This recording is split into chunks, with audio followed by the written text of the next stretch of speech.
وعلیکم السلام. یہ کہنا تھا آپ سے کہ یہاں پر سردیوں میں بہت کم وقت ہوتا ہے نمازوں کا. جی جس طرح ظہر اثر جی تو مغرب کے بعد عشاء کا کافی لمبا ٹائم ہوتا ہے. جی تو یہ کام پہ ہو یا کسی وجہ سے کیا یہ نماز اکٹھی کی جا سکتی ہے؟ کیونکہ یہاں پر بہت ساری مسجدوں میں جیسی ظہر ختم ہوتی ہے ساتھ اثر کا. صحیح میں بتاتا ہوں. انہوں نے سوال یہ پوچھا ہے کہ یہاں سردیوں میں نمازوں کا ٹائم بہت کم ہوتا ہے. آج میں نے گھر میں ویڈیو بنا کے بھیجی بچوں کو، دیکھو بچوں صبح 9 بجے سورج نکل رہا ہے. بچے حیران ہو رہے تھے. میں نے کہا 3 بجے مغرب ہو جائے گی اور ٹھکا ٹھک ظہر کا وقت اور فوراً عصر کا وقت. تو دیکھیں 2 نمازیں اکٹھی یہاں کرنا بہت آسان ہے. آپ دیکھ لیں ظہر کا وقت ختم کب ہو رہا ہے. مسجد میں آئیں اس وقت ظہر پڑھیں، 2 منٹ بعد کیا ہو جائے گا عصر کا ٹائم، تو عصر پڑھ لیں. تو اس میں کیا ہے، یعنی یہ تو بہت آسان ہے. تو اس طرح سے اکٹھی کرنے میں کسی کا بھی اختلاف نہیں ہے، یہ بالکل جائز ہے. بلکہ اس کے بغیر یہاں عمل ممکن ہی نہیں ہے. نماز قضا ہونے کا خطرہ بہت زیادہ ہے.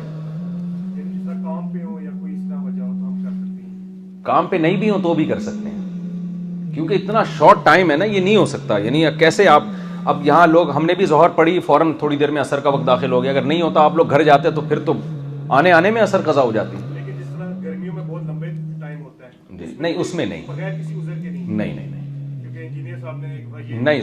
وہ جو انہوں نے جن کا آپ حوالہ دے رہے ہیں نا، انہوں نے محترم نے جو حدیث پیش کی ہے وہ، چلو اب پوری دلیل سے بات کرتا ہوں میں. حدیث، وہ جو حدیث آج کل پیش کی جا رہی ہے کہ رسول اللہ صلی اللہ علیہ وسلم نے بغیر سفر کے، بغیر کسی عذر کے 2 نمازیں اکٹھی پڑھی ہیں، یہ حدیث اکثر کوٹ کی جاتی ہے. اور اس سے یہ ثابت کیا جاتا ہے کہ آپ ظہر عصر اکٹھی پڑھیں، بلکہ یہاں تک کہ آپ عصر جب قضا ہونے لگی تو ظہر عصر پڑھیں اور پھر تھوڑی دیر میں آپ کیا پڑھ لیں، مغرب پڑھ لیں. تو گویا 3 نمازیں اکٹھی ہو رہی ہیں. خوب سمجھ لیں. میں یہ جواب دے دوں؟ اچھا، تو یہ خوب سمجھ لیں. ان کا جواب دے دوں پہلے؟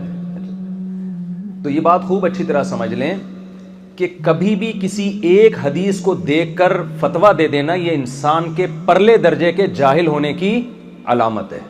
یہ اس کی علامت ہے. اس کو قرآن و سنت کے علاوہ سب کچھ آتا ہے. سمجھ رہے کہ نہیں سمجھ رہے؟ مثال کے طور پر میں حدیث بتاتا ہوں آپ کو. حضرت ابو ہریرہ رضی اللہ تعالیٰ عنہ سے روایت ہے، فرماتے ہیں کہ مجھے نبی صلی اللہ علیہ وسلم نے اپنا جوتا بھی دیا ایک نشانی کے طور پر، کہ جب یہ حدیث بیان کرو نا تو بتا دینا کہ پیغمبر کا نال مبارک میرے پاس ہے، تاکہ لوگوں کو یقین آ جائے کہ نبی نے ہی فرمایا ہے.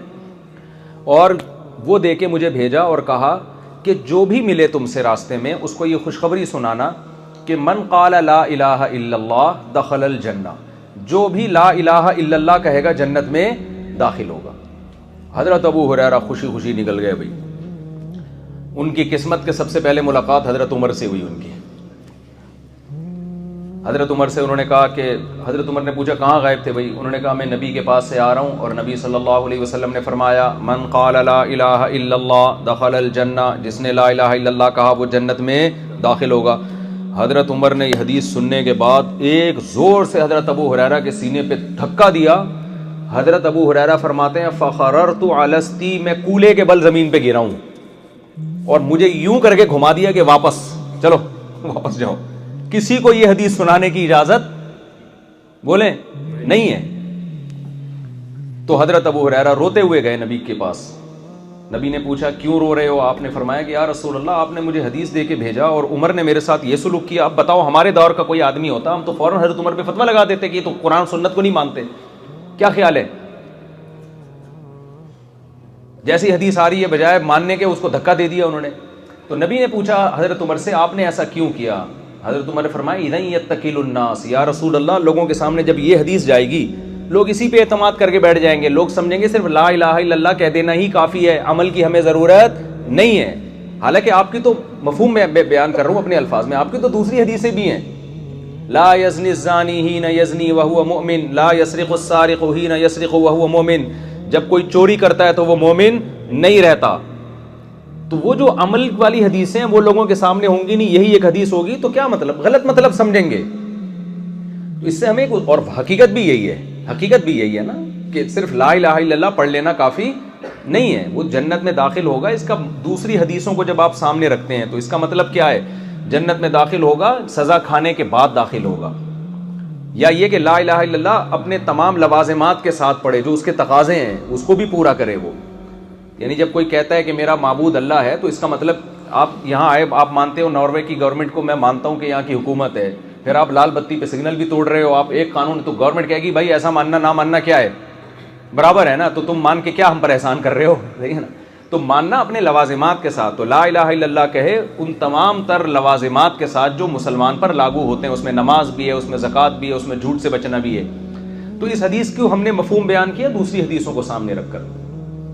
اس طرح کی بہت ساری حدیثیں، اگر آپ صرف ایک حدیث کو لے لیں، اور آج کل لوگ متاثر ہو رہے ہیں ریفرنسز سے، یار فلاں بندہ جب بھی کوئی بات کرتا ہے حدیث بھی پیش کرتا ہے، حدیث کا ریفرنس بھی دیتا ہے. اتنا کافی نہیں ہے صرف حدیث اور حدیث کا ریفرنس. اگر اتنا کافی ہوتا تو یہ اسلامی یونیورسٹیاں کیوں ہوتی ہیں سعودی عرب میں، اور مدارس کیوں ہوتے ہیں انڈیا میں، پاکستان میں، مراکش میں، جو پوری دنیا میں صدیوں سے لوگ پراپر طریقے سے عالم بنتے آئے ہیں. تو اس کا مطلب ان سب چیزوں کی ہمیں ضرورت تھی نہیں. تو خوب سمجھ لیں یہ جو حدیث میں آتا ہے کہ نبی صلی اللہ علیہ وسلم نے 2 نمازیں اکٹھی پڑھی ہیں، اس میں یہ کہاں لکھا ہوا ہے کہ ظہر کو عصر کے وقت میں پڑھا اور عصر کو ظہر کے وقت میں پڑھا؟ یہ کہاں لکھا ہوا ہے؟ یہ بھی تو ہے نا کہ ظہر ایسے اکٹھی کی جیسے آج ہم نے کی ہیں. ظہر ہم نے پڑھی ہے، تھوڑی دیر میں وقت ختم ہو گیا، عصر فوراً پڑھ لی، تو یہ بھی تو اکٹھی کر لی نا. یہ تعویل آپ کو کرنی پڑے گی، اس لیے کہ قرآن بار بار کہتا ہے ان الصلاۃ کانت علی المؤمنین کتابا موقوتا. آیت تو ایک ہے لیکن یہ مضمون بار بار بیان کیا گیا ہے کہ نمازیں مومنین پر مقررہ اوقات میں فرض ہیں. اگر اس طرح سے ہوتا کہ ظہر جب چاہے عصر میں پڑھ لو، عصر جب چاہے ظہر میں پڑھ لو، تو اس آیت کا کیا مفہوم ہے؟ اور کمال کی بات ہے یہ آیت نازل ہی سفر کے بارے میں ہوئی ہے. یہ نازل کس کے بارے میں ہوئی ہے؟ سفر کے بارے میں، اور میدان جنگ کے بارے میں نازل ہوئی ہے. یعنی قرآن صحابہ کو میدان جنگ میں لڑتے ہوئے نماز کی ترغیب دے رہا ہے. اس آیت کا جو سیاق و سباق ہے نا، قرآن کہہ رہا ہے میدان جنگ میں تم اس طرح سے نماز پڑھو. اس طرح نہیں پڑھ سکتے فرجالن او رکبانا، یہ بھی ممکن نہیں ہے تو سوار ہو کے پڑھ لو. یا اللہ سوال پیدا ہوتا ہے ہم بعد میں پڑھ لیں گے بھائی، جب جنگ ختم ہو جائے گی اس وقت نمازیں اکٹھی کر لیں گے. اتنی ٹینشن میں تو ہمیں کیوں ڈال رہا ہے کہ کھڑے ہو کے نہیں پڑھ سکتے تو سواری پہ بیٹھے بیٹھے پڑھ لو، بیٹھ کے نہیں پڑھ سکتے تو چلتے ہوئے پڑھ لو؟ یہ اتنی ٹینشن کیوں دے رہا ہے؟ اللہ نے اس کا جواب دیا ان الصلاۃ کانت علی المؤمنین کتابا موقوتا. یہ ٹینشن تمہیں لینی پڑے گی. وجہ اس کی ہے کہ نماز مومنین پر ایک ٹائم میں فرض ہے، اس ٹائم کو آگے پیچھے تو جملہ ہی نہیں مکمل کرتے آپ لوگوں کے ساتھ، یہ بڑی ٹینشن ہے. ناروے میں شاید سینٹنس کو مکمل کرنے پر ٹیکس ہے. تو نمازوں کو آپ اپنے ٹائم سے آگے پیچھے نہیں کر سکتے. ہاں سفر میں اختلاف ہے. امام مالک، امام شافعی، امام احمد بن حنبل اس کے قائل ہیں کہ اس میں آپ ظہر عصر اکٹھی پڑھ سکتے ہیں ملا کے، اور مغرب عشاء بھی اکٹھی پڑھ سکتے ہیں. ان کے دلائل کیا ہیں؟ ان کے دلائل وہ احادیث ہیں جن میں آتا ہے رسول اللہ صلی اللہ علیہ وسلم نے سفر میں 2 نمازیں اکٹھی پڑھی ہیں. وہ بہت ساری احادیث ہیں. امام ابو حنیفہ اور ان کے جو 2 شاگرد ہیں ابو یوسف، امام محمد، جنہوں نے بہت سارے مسائل میں ابو حنیفہ رحمہ اللہ سے اختلاف کیا، لیکن وہ یہاں ابو حنیفہ کے ساتھ جمع ہے. وہ کہتے ہیں کہ سفر میں بھی آپ 2 نمازیں جمع نہیں کر سکتے. اگر کریں گے تو اس طریقے سے کریں گے جس طرح سے آج ہم نے کی ہے. یعنی ظہر کو ڈیلے کریں، بالکل اینڈ میں عصر میں پڑھیں، عصر کے قریب، اور جیسی عصر کا وقت داخل ہو تو عصر پڑھ لیں. دونوں کے اپنے اپنے دلائل ہیں، دونوں کے دلائل مضبوط ہیں. امام حنیفہ کے دلائل بھی اس بارے میں کمزور نہیں ہیں، اس احادیث اس پر شاہد ہیں. عبداللہ بن مسعود رضی اللہ تعالیٰ عنہ کا قول ہے کہ نبی نے کبھی 2 نمازیں اکٹھی نہیں پڑھی. وہاں اکٹھی کا مطلب حقیقت میں اکٹھی. اب میں ان دلائل میں نہیں جاؤں گا، وہ ایک الگ بحث بن جائے گی.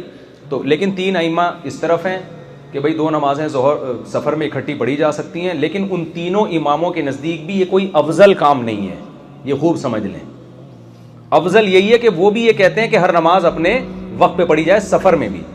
آج ہم یہ دیکھ رہے ہیں کہ جو ہمارے جو شافعی حضرات ہیں یا اہل حدیث حضرات ہیں، وہ ہمیشہ سفر میں 2 نمازیں اکٹھی پڑھ رہے ہوتے ہیں. یہ کسی کا بھی مذہب نہیں ہے، یہ کسی کی بھی رائے نہیں ہے. وہ کہتے ہیں نبی صلی اللہ علیہ وسلم نے جو ائمہ سے منقول ہے، امام شافعی، امام احمد بن حنبل، اور سعودیہ کے جو مفتی تھے شیخ صالح ال عثیمین رحمہ اللہ، ان کا بھی یہ فتویٰ موجود ہے کہ یہ کرنا ثواب کا کام نہیں ہے. نبی صلی اللہ علیہ وسلم کی عام عادت یہ نہیں تھی کہ آپ 2 نمازیں اکٹھی پڑھتے تھے سفر میں بھی، بلکہ عام عادت یہی تھی کہ ہر نماز اپنے ٹائم پہ. کبھی کبھار آپ نے سفر میں جمع کیا ہے. تو دیگر تینوں ائمہ کے نزدیک تو حقیقت میں جمع کیا. حنفیہ کے نزدیک یہ ہے کہ حقیقت میں جمع نہیں بلکہ صورتاً جمع. صورتاً جمع کا مطلب جیسے عبداللہ بن عمر سے منقول ہے, صحیح حدیث ہے کہ وہ سفر میں جلدی تھی تو انہوں نے مغرب کو اتنا ڈیلے کیا کہ مغرب جب قضا ہونے کے قریب تھی تو انہوں نے مغرب پڑھی اور تھوڑا دیر ٹھہر کے فوراً انہوں نے عشاء پڑھ لی. تو یہ صحابہ سے بھی ثابت ہے. تو حنفیہ کے نزدیک جو ہے اس طرح سے جمع کیا جائے گا, باقی 3 ائمہ کے نزدیک بالکل اس طرح سے جائز ہے. البتہ یہ بات ضرور ہے کہ چونکہ دیگر 3 ائمہ ایک طرف ہیں تو امام یعنی حنفیہ میں بھی اس کی اجازت ہے کہ ضرورت کے وقت آپ بقیہ ائمہ کے قول کو لے سکتے ہیں.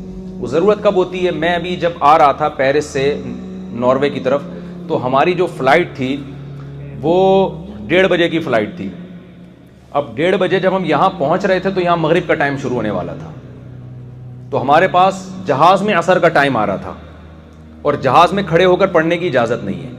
فرض نماز کھڑے ہو کر پڑھنا ہی ضروری ہے, نہ ہو تو پھر تو بیٹھ کے پڑھیں گے. لیکن تو پھر ہم نے امام شافعی کی رائے پر عمل کیا, مجبوری, کیونکہ اس کے علاوہ تو آپ کی نماز ہی ممکن ہی نہیں ہے نا پڑھنا. تو بیٹھ کے پڑھنے سے بہتر ہے کہ وہ 3 ائمہ بھی اہل سنت والجماعت کے امام ہیں, ان کی بھی تحقیق ہے. تو پھر ہم نے وہاں ظہر عصر ایئرپورٹ پہ اکٹھی ملا کے پڑھی ہے. تو یہ جہاں ضرورت ہوگی تو وہاں تو دوسرے قول کو لیا جا سکتا ہے, جہاں ضرورت نہیں ہے تو پھر بھائی ایک فقہ کو فالو کریں. اگر آپ شافعی ہیں تو شافعی فقہ کو مکمل فالو کریں, مالکی ہیں تو مالکی. یہ جو آدھا تیتر آدھا بٹیر والا معاملہ چل رہا ہے نا, یہ اس کے فسادات بہت زیادہ ہیں. اکثر لوگ مجھ سے کہتے ہیں کہ جو حنفی ہے وہ حنفی ہی کیوں رہے, جو شافعی ہے وہ شافعی ہی کیوں رہے. چاروں مکاتب فکر اہل سنت والجماعت کے ان میں سے کسی کو بھی فالو کریں. اگر آپ ہٹ گئے تو یہ ڈرامے بازی بہت شروع ہو جاتی ہے. اس کی میں ایک مثال دیتا ہوں کہ آپ کا خون نکلا, امام شافعی کے یہاں آپ کا وضو ٹوٹ جائے گا. آپ نے کہا یار میں اس مسئلے میں ابو حنیفہ کو فالو کر رہا ہوں, ان کی رائے یہ کہ وضو نہیں ٹوٹتا.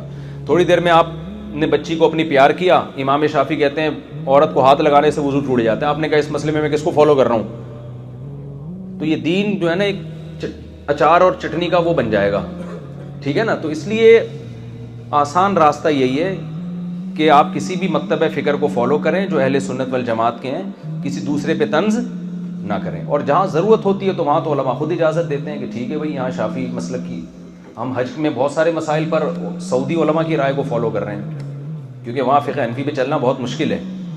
اب سعودی عرب میں لوگ بسوں میں بیٹھتے ہیں, وہ لوگ تو ظہر عصر اکٹھی پڑھ رہے ہوتے ہیں, وہ عصر میں روکتے ہی نہیں.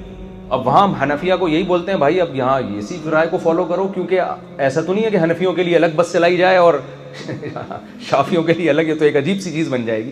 اب جب وہ بس ڈرائیور روک ہی نہیں رہا ہے تو اس سے کون الجھے گا. تو اس میں یہی ہے کہ ٹھیک ہے اسی رائے کو فالو کیا جائے. اور کوئی بات